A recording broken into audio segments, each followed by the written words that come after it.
What's going on, everybody? Welcome to a very special edition of Talking Elite Fitness. Sean Woodland with Tommy Marquez and Lauren Khalil, who is in France, and it looks beautiful there. It is. How was your day one? Oh my gosh. Do you know how great it is to have live in-person competition back? Yes. Oh, Yes, so it's good. fantastic. We don't have to worry about online snafus or anything like that. It's great to be back in person, and we're going to have a daily recap throughout semifinals. So we got two semifinals going on this weekend. We're going to jump into it here in just a second. We have Asia, the Far East Throwdown, and the French Throwdown, the Europe semifinal going on as well. But before we get into anything, we want to thank our sponsor for these episodes, and that is Northern Spirit. They have been around since 2013. You guys know that they are partnering with the semifinals to provide uniforms and apparel. They also are going to do an inside the semis on socials because, look, not everybody can be at all seven. Maybe Lauren could. I would be surprised if you find a way to pull that off. But they're going to have a series from their point of view from all seven semifinals across 6 continents. So keep an eye out for that. And they also have their latest CrossFit collection that you can check out at their website. We have that at the bottom of the screen. If you're just listening to this, that is northernspirit-sport.com. And they have some pretty good apparel here labeled with the CrossFit logo. And then, all kinds of shirts and shorts. I actually sent me one of their shirts. It's super comfortable. Yeah. Their stuff looks really good. I know Lauren's rocking some right now. But check them out. They have stepped up big time to help out with semifinals. And you can get that apparel collection, northernspirit-sport.com. We really appreciate them, throwing in here and helping out the semifinals. So let's get right to it. Let's talk about we'll start with Europe, and we'll just start with the individuals because they had one event each, and we will begin with the women. And if you were watching the podcast feed, getting your appetizer for the day, getting your passions ignited for the weekend, you saw a great race in that final heat between Gabby McGowan and Amy Kringle. And Tommy, you mentioned this the other day. Kringle is an athlete you had been watching. You'd expect her to make a big move this season. It's only one event, but she was out front for most of this heat. But then Gabby McGowan clips her there at the end. Yeah, it's obviously Amy, a tremendous runner. I mentioned that back in 2022, I got a chance to call Strength in Depth when she won the 333 event, that long running endurance event. So this event with the loading for the women isn't too tricky, especially for the top women. So it becomes more of a run priority on this test. And Amy Kringle, a tremendous runner, but I think some people also sleep on just how good of a runner Gabby was and how good her aerobic endurance is for some of these longer events, especially we get past the 20-minute mark. It gets lost, in the moment of what happened with Rebecca Fuselier, that Gabby won the Capital event and she knows how to grind out some of these longer running events. And it's almost like we talk about like those welcome to the NFL rookie moments, where it's like, yeah, you play this really, really well for 99% of this and you're still going to have a great finish. But the old veteran kind of sneaks in and leverages her experience and pacing and all of that to kind of draft and ultimately take the win. Reminds me of the West Coast Classic back in 2021 when Cole Sager did that to now Games athlete James Sprague on the ruck. But you kind of see that. But regardless, it's something that, Amy can obviously hang her hat on as a good start to the weekend because it was the only event. So you get to close out an entire day of competition feeling like, hey, I put a good one into the fairway and let's keep it going. Mm-hmm. And that's a great example. I don't know how much you guys could see on the podcast, but Amy was ahead until her and Gabby got back to the barbell of the final round. So Amy Kringle went unbroken on the first round on the clean and jerks. And then for the second, third, and fourth round, she did 2 sets. Gabby did singles the entire time until both women came back into the arena. At that point, Gabby was doing cluster sets, then Amy was doing cluster sets, and they were about a 2-rep difference. But speaking to Gabby after, and she was just talking about, staying in her own lane, having that mentality of knowing she's a veteran athlete. She knows to run her own race. But what an impressive start of the weekend for Amy Kringle. And I thought that she was going to have it, but it was, like you said, at the last 1% of that workout where she got edged out. Well, and it's also like, you have the advantage of being an experienced athlete and having run through all the courses and paces to know what your body is capable of. But then you have the added benefit of more feedback and more information on the day of, right? Like Gabby gets to sit basically on her hip and has Amy in her sights the entire time as she manages her own energy workload. Whereas Amy, if you're out in front, some people like to lead from the front, right? They like to get out there, like to see no one in front of them, and they feel like they can manage. But it can be a disadvantage for someone that maybe isn't used to it for some of these mixed modality stuff when you have an athlete like Gabby Magawa behind you, right? You either have to check in and be looking over your shoulder at the appropriate time. If you listen to Chris Hinshaw, the right time is to do it on the turns. So if you're not entirely sure and you feel someone like that breathing down your neck the entire time, that can be a disadvantage too. Mhm. And Well, and to mention about going around the turns, the way that the layout was specifically for Europe, it was through Vendor Village. So you're also going past a bunch of fans that when you went around a turn, you weren't able to see behind you because there were just spectators there and there were food trucks and all these other things. So after one event, this is where we stand. Gabby McGowan with that win gets 100 points. Still plenty of events left. Jacqueline Dahlstrom is sixth. Laura Horvath's up there in seventh place. Great finish for her. And then some familiar names: Emma Tall in third. Ella Wilkinson, who you talked to, Lauren, and that interview is up on our Instagram account. And then we got Miriam Van Roer in ninth place right now, 3 points out. We are going to keep an eye on her given what she had done in the Open and also in the quarterfinals. So that's where we yeah, stand. well, Yeah, and just to make a note about uh oh my gosh, I'm totally blanking my mind. Ella, oh my gosh, there we are. Um she took a year off last year to finish at university. And when I was speaking with her, I can't remember if this was during the interview or after, she just spoke about how she really has taken some time to work on those weaknesses and come back stronger now that she's, I mean, the last time we saw her was it Strength and Depth 2 years ago?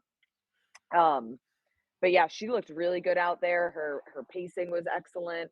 And she's ready to show people what she's been working on.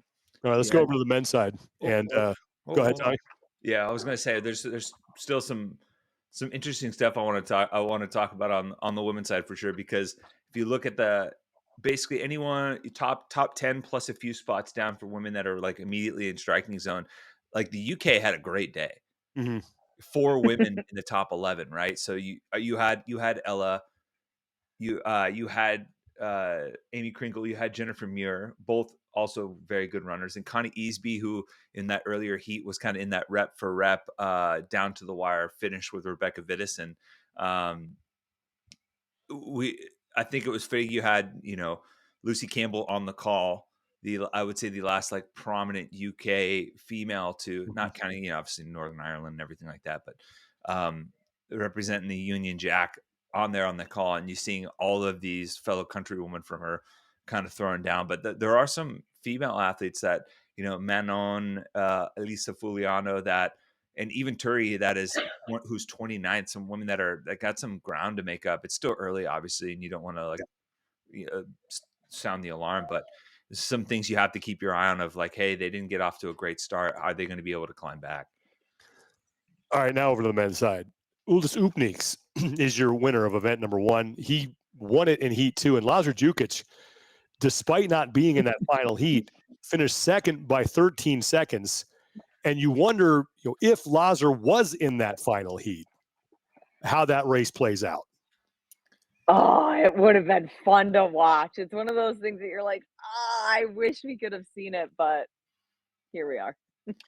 Yeah, I mean, I think you look at how ultimately tight the point spread were between a handful of those guys at the top, all in that sub 21 range. It's hard for me not to imagine a situation where, with so much time being spent on the run there, Lazar not at least being able to be in the mix to where we could have seen another similar finish to the women's side between between Amy and Gabby, because Mm. if you looked at how that top men's heat went, the early winners weren't necessarily, or the early leaders weren't necessarily the ones that held on. You saw Colin Bosshard was out at the front early, then Luka Vuniak started to pull out, and Oldest kind of slow rolled the first couple of rounds, sitting towards the top half of the pack, but then overtook them later on.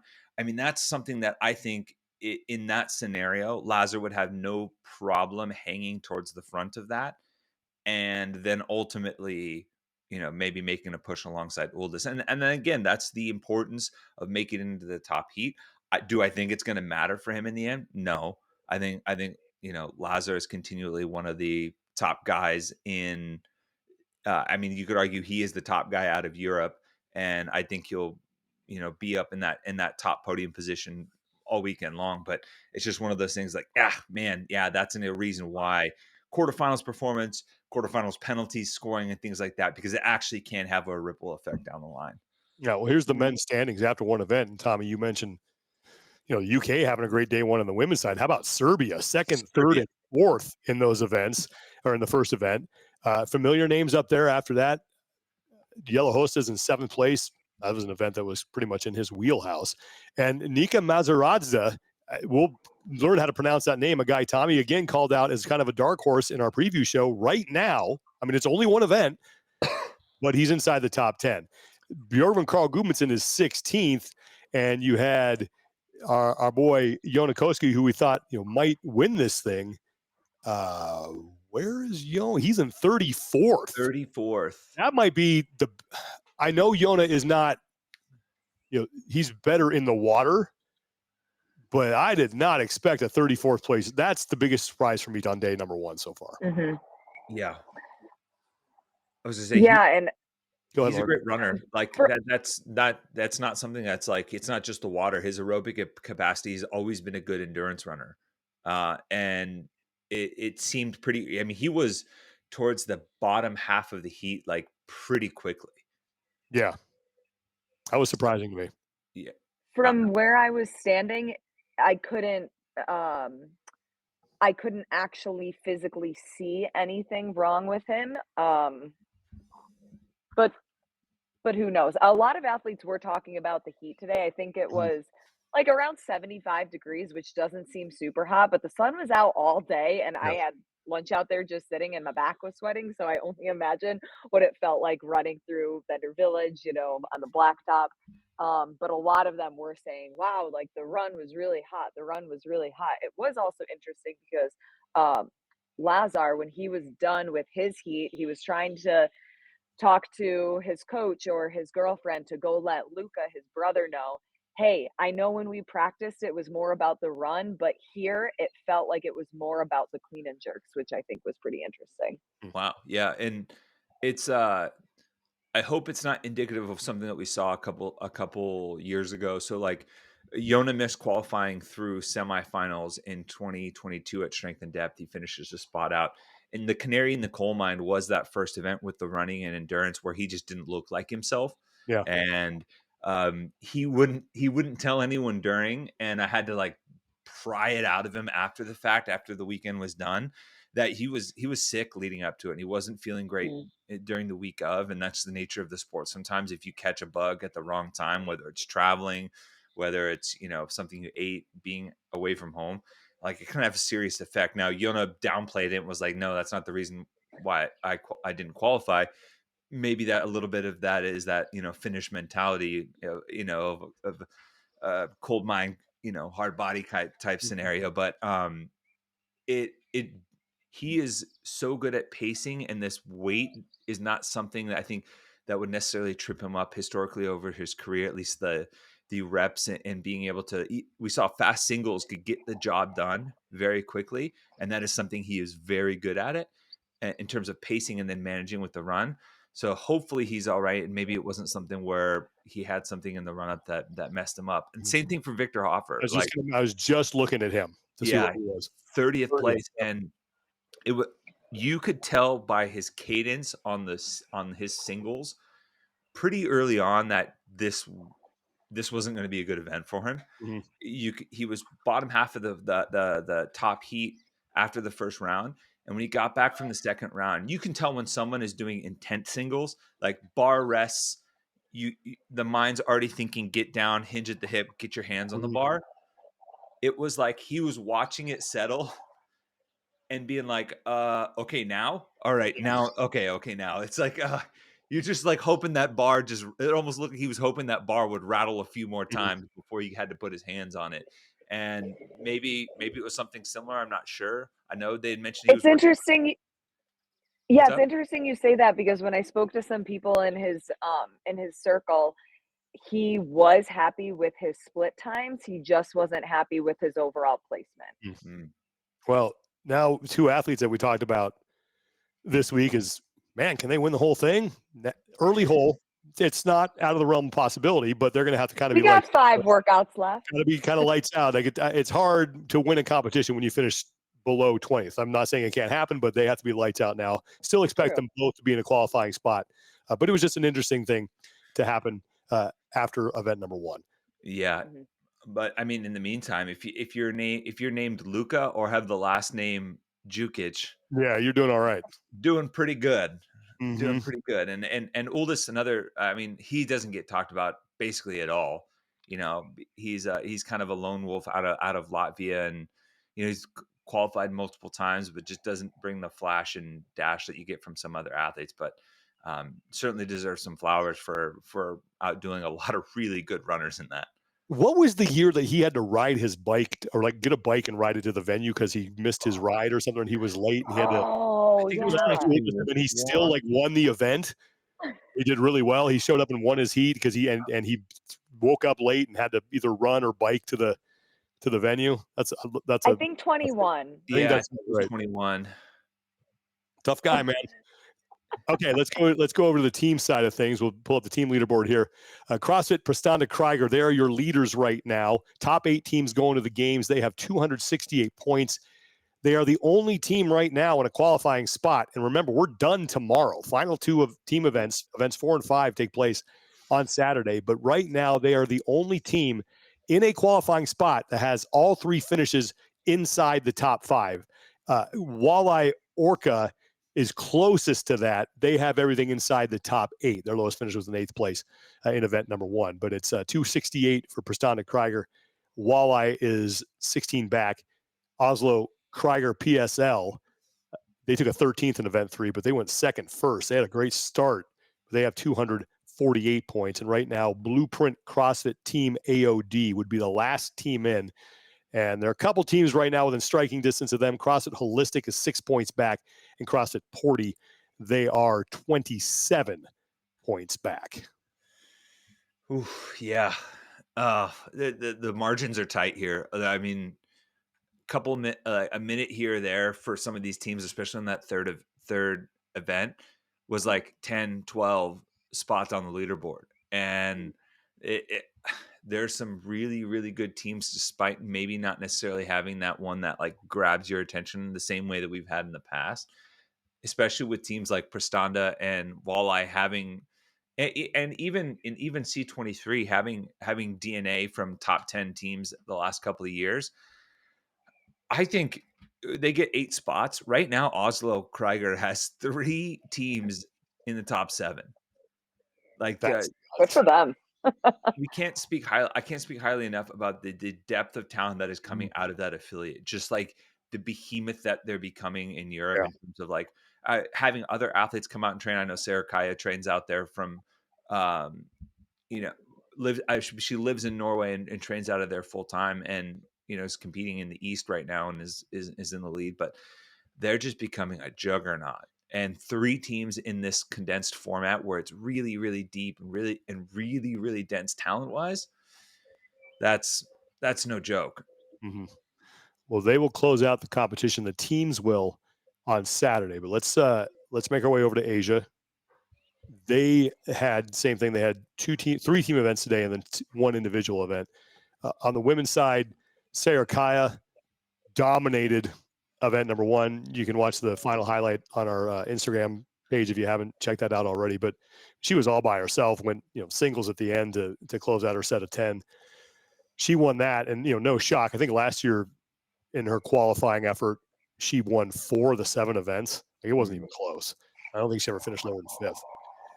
On the men's side, you had a great race in that first event between Ilyas Kuliev and Anton Yakovlev. Kuliev was back first to the barbell. Yakovlev put some pressure on him, but Kuliev was able to pull away. Again, that highlight's also on our Instagram page or Instagram account if you want to check that out. But I think it's his first career event win for Kuliev. I'll have to check that. But he was like, that's a guy that he was close last year. Mm-hmm. He was 4th. Yeah, just a couple spots out. Yeah, keep an eye on him the rest of the competition. But I know, Lauren, you were in France busy with the European semifinal, so I doubt you got to watch. I did not watch any of the other You know ones what? yet. Shout out to the Far East Throwdown crew. That stream looks good. It's watchable, and the commentary is in Korean. So the thing that, to me, I think went a long way is that even though I couldn't understand the commentary, by the pictures they were cutting and the way they were cutting it, I pretty much understood how the event was going. So kudos And to they had a scoring hat. they had like a scoreboard To and me- everything. It was, To me, that's big because, Yeah. again, even if you don't understand, you can Mhm. watch and you can follow along up top, and that's big. they did a solid job. So kudos to them. And also, just look, big props to Chase and the crew there that was holding down the fort on the podcast. Like, that's not easy to talk for that long on one and have a one camera view. So they did a fantastic job. I heard Lauren Smith a little bit on there. She was awesome. So good on them for holding that thing down. And then we'll go to a full broadcast from Europe starting Saturday. And then finally, go ahead, Tommy. I would be curious to hear why they were just the lock off, right? Because it sounded like originally when Chase's interview that they were going to have maybe more, but maybe the format, the square of pain. That could have been one of the reasons. And look, everybody who always complains about, why don't you shoot the floor wide? Well, you got exactly what you wanted on that podcast. So there you go. You got what you've been begging for. Just a wide shot. But yeah, I honestly, I expected a little bit more out of it. But you know what? Got to see some action. Chase and the crew did a fantastic job. And now it's into the good stuff on Saturday after we have now had our appetizer. Now you get your meat and potatoes. Meat and the potatoes, turning my button over to green. Just keep bringing it. You know. Yeah, there's some good stuff coming tomorrow. Well, let's just talk about teams really fast in Asia. Just to summarize that, it's a 2-team race right now. Kolesnikov team, they swept all 3 events. Perfect on day 1. And then CrossFit Marvel Black Mayhem, they took all 2nd places. So I think we know how this one's going to play out on the final day, as those 2 teams have certainly separated themselves from everybody else. Yeah, and the only one team goes. It's going to be. This is what's interesting about the way it works out when there's clearly 2 teams like that. Mm-hmm. You can have a team that dominates ever, and if they have one hole where they finish anything even lower than 2nd, that can be the difference, right? Because you're not gaining any real substantial ground on your opponent the entire time. Mm-hmm. But I don't think that'll happen with Kolesnikov because they're too good. I mean, they won the first event by over 3. It wasn't even close. They won both of the non-strength capacity events by 3 minutes plus. I think there's in 3 events, or in those 2 events, they beat Marvel combined by over 6 minutes. So it was pretty clear. All right, let's look ahead now to final day for teams, because remember, just two days of competition for them. Final 2 events for them, and then we got 2 events for the individuals, and then the individuals, they have Sunday all to themselves, and they will have 3 events. So teams, I'm trying to call up the workouts here on the webpage, and it's not cooperating. That's all right. I do want to give a quick shout out because the teams in Asia always have awesome names. Yes. Oh, yes. And CrossFit Mobilist Chinatown Croc Bottom is one. There's Supersonic CrossFit Team Secret Training and CrossFit Hod Hasharon. Where is Sergey? It never gets old. Yep. That's great. CrossFit Mobilist Clark Quay Quack Attack. Yep. Young Sun Quack Attack. Team Brainstorm. Yeah. Call Athlete Thor. Okay. Hey, You guys do you. Great team names. 2 events tomorrow for the teams. They're going to start with, hang on, let me get to event 4. That's not it. They 4. start with the toes to bar, double under, toes to bar, That's the individuals. Teams front are, squat. Oh, I'm sorry. yeah, teams are all for time. Male, female pair 1, 3 rounds of 30-calorie row, 30 overhead squats, 125 for the women, 185 for the men. Oof. And then male, female pair 2, 90-calorie row, 90 overhead squats, 1 round through, time cap, 16 minutes on that. So a little strategy coming in there. And then they will close out with team event 5, which is 4 rounds for time, 5 synchro muscle ups for pair 1, 5 synchro muscle ups for pair 2, 10 worm clean and jerks, 15 synchro burpees over the worm, and then 1 section worm walking lunge. Time cap there, 16 minutes. So those are the final 2 events for the teams. And we'll go over to the individual side of the house. We've already got number 1 down. And we go to number 2, and that is, as you mentioned, Lauren, 5 rounds for time, 100 double unders, 20 toes to bar, 10 front squats, 155 for the women, 225 for the men. And then event 3 will be their final event of Saturday. This is the quick one, 7 rounds for time, 10 calorie echo bike, 1 legless rope climb, 10 box jump overs, 1 legless rope climb.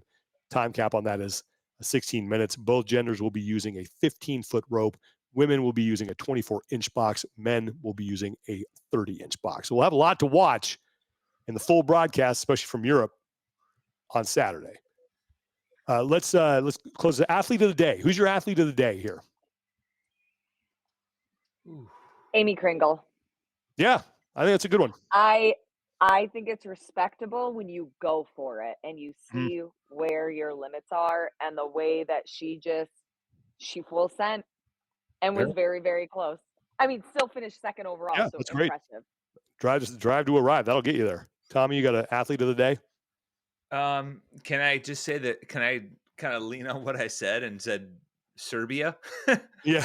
Or like Yeah. the bananagrams name orientation of Luka and Jukic and everything that comes in between.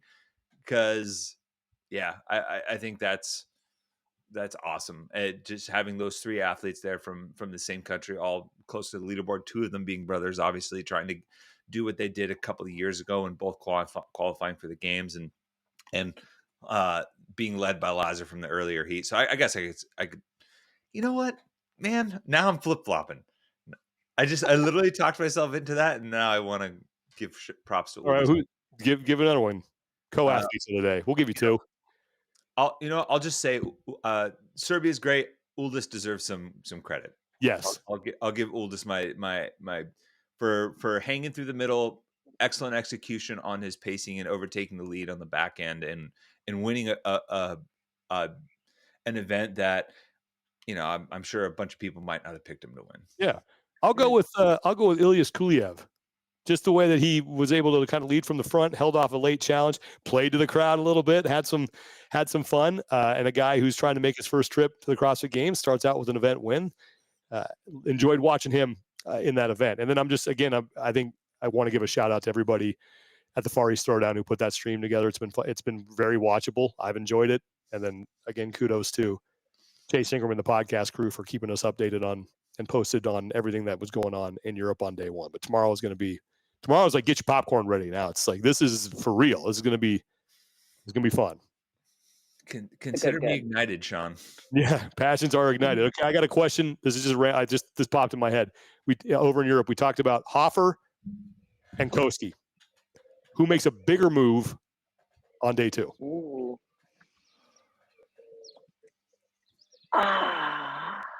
Ooh. I think these 2 are more in Victor's wheelhouse with the amount of gymnastics in both of them. Okay. I could be wrong. I'm not an analyst. I'm going to play that card. That's fine. I'm going to say Yona because he needs it. Ooh, yeah, that's a good reason. And I think this is where, like, I agree with Lauren about like the gymnastics elements. I think this is where if I put myself, and I'm not putting myself literally in this scenario, but it's like athlete, you're looking at a result on the leaderboard that's maybe not what you had hoped. You have a big day on Saturday, knowing that you have a ton of volume on Sunday, and you have two, I guess you could argue, two workouts with 3 movements in them, and more classic CrossFit programming. Like, how can I pace accordingly? I'll lean on the experience of Yona, particularly with stuff, stuff like 5 rounds, tons of dumbbell under volume, which he's great at. Yeah. I'll lean on the finish warrior. Okay. This could be fun. That's a story. Sean, same question. Yeah. There we go. I'm concerned about Yona. I think I'm going to go Hofer on this one for the same reasons that Lauren said. I don't know. I think Yona may not be 100% just judging from one event, and I think Hofer might be, and he just had a bad event. And also, I will say this, kind of looking at the leaderboard again, the splits of what they did, Yona was only 2 minutes, in that 5-round workout, like a 23 plus minute workout where it's very easy. You can bleed time. Yeah. Like 2 minutes between him and 10th place is not a lot of time. It's not like he was way behind dragging, and Hofer was less than that. And now granted, I think the amusement park entrance orientation of Far East's run may have had an effect on that, but like their splits would have been right up there with the top times in Far East, and there was a significant, obviously there's a different talent gap there, but yeah. And then one final bit of news we wanted to pass along too is there was some concern about Christoph Horvath in Europe. Lauren, what did you see there? Yes. After the lifting event, it looked like something might have happened with his hip.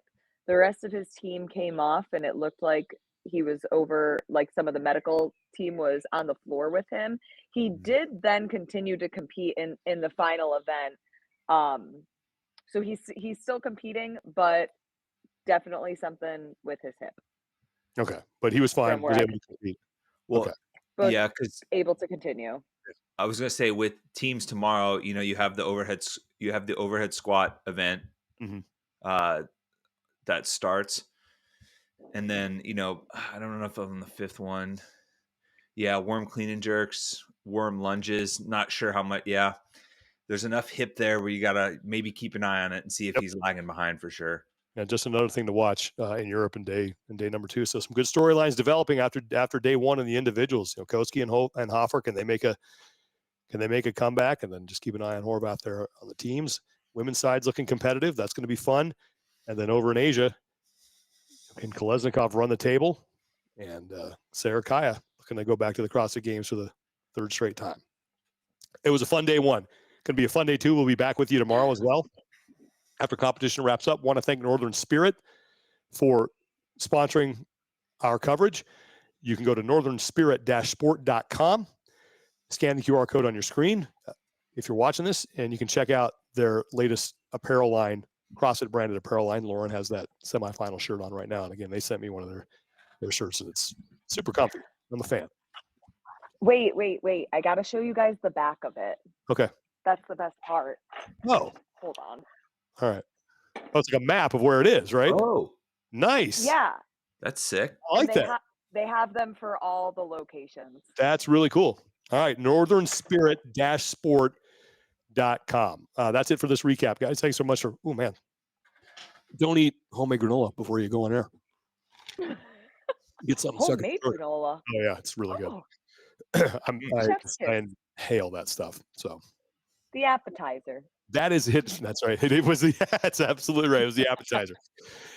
All right, that's going to do it for this recap. Thanks so much for listening. Thanks for watching. For Lauren Clill over in France and Tommy Marquez, I'm Sean Woodland. Take care of each other. Be better, and we will talk to you guys